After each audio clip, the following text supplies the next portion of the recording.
This coming year, 2025, is an election year, and the polls are coming out and they're saying things are bad for the Labor Party. Both in New South Wales and Victoria, Labor has dropped in the latest opinion polls, swung strongly against Labor in the battleground state of Western Australia. The trend has cut the government's primary vote from 33% to 29% in both New South Wales and Victoria since the last election, putting Labor on course for a defeat in key electorates unless it stages a dramatic turnaround next year. Victorian voters have lifted the coalition's primary vote from 33 to 38%. New South Wales voters have increased their coalition support 37 to 38%.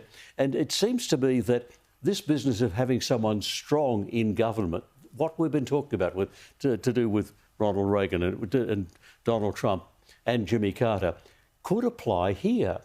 I mean, are Australians looking at Anthony Albanese and saying we want a stronger leader?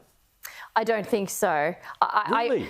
No, shocker. Can you believe it? But I mean, I look at some of the statistics, like Victoria, for example, and I think have people not learnt? I mean, it honestly shocks me. I'm not one that would, run with a conspiracy and believe it to be true. But I can't believe that these votes, the last election, they voted Dan Andrews back after what he did during COVID. And I thought, how does this happen? The Liberal Party in Victoria was a mess. There was not an electable opposition.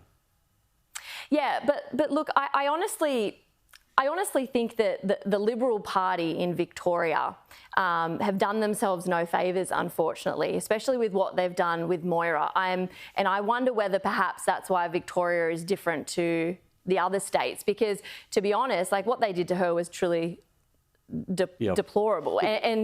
Yeah, so maybe that's why that state stands differently to other states who are perhaps swinging more towards Liberal. Let's come back to Victoria in just a moment, because they've got a new state leader. But I'm thinking in terms of whether we need strong leaders. And I had a Liberal Party executive member say to me the other day, he said, Kel, what we need is a Liberal Party campaign that says what Australia needs is leadership, what Australia needs is Dutton. Is that the way the country is flowing? I think there's a couple of points here. I think the first thing is, it is absolutely without question that the quality of political leadership across the Western world is not where it was in the time of Jimmy Carter and Ronald Reagan. I think we have seen a shift, and it's been a shift for the worse. Dutton incoming is certainly no Ronald Reagan. He's stronger and he's a better option in a two-party system than Albanese is. But I don't think he's necessarily the long-term answer for Australia. The other thing that I would say is, unfortunately, because there isn't a very strong alternative, we are facing minority government in this country, and that will be an absolute unmitigated disaster after seeing the lack of results the last time we had a minority government. The thing is, we have good options here in Australia. The problem is they're not in the positions where they can take power. I think Alec Antic would be an incredible Prime Minister.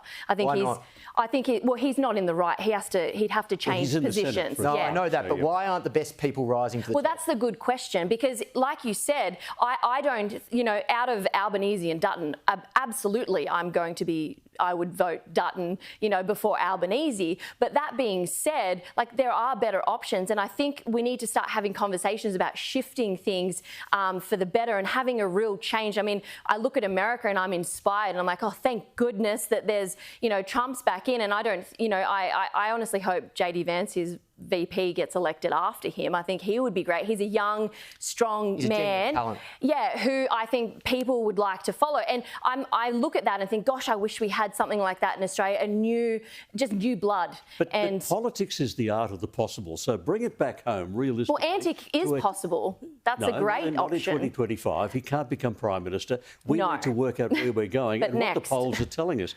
And you were saying, and most commentators are saying the same thing, the poll numbers that I read out a moment ago indicate there'll be a minority government. And that might mean a Labor government supported by Greens and Teals. And you turn a sort of shade of pale when I mention that sort of possibility. It's not attractive. I wonder if those polls are right.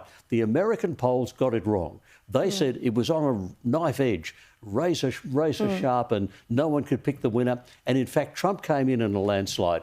And my guess is there are a lot of people out there the polls are not measuring.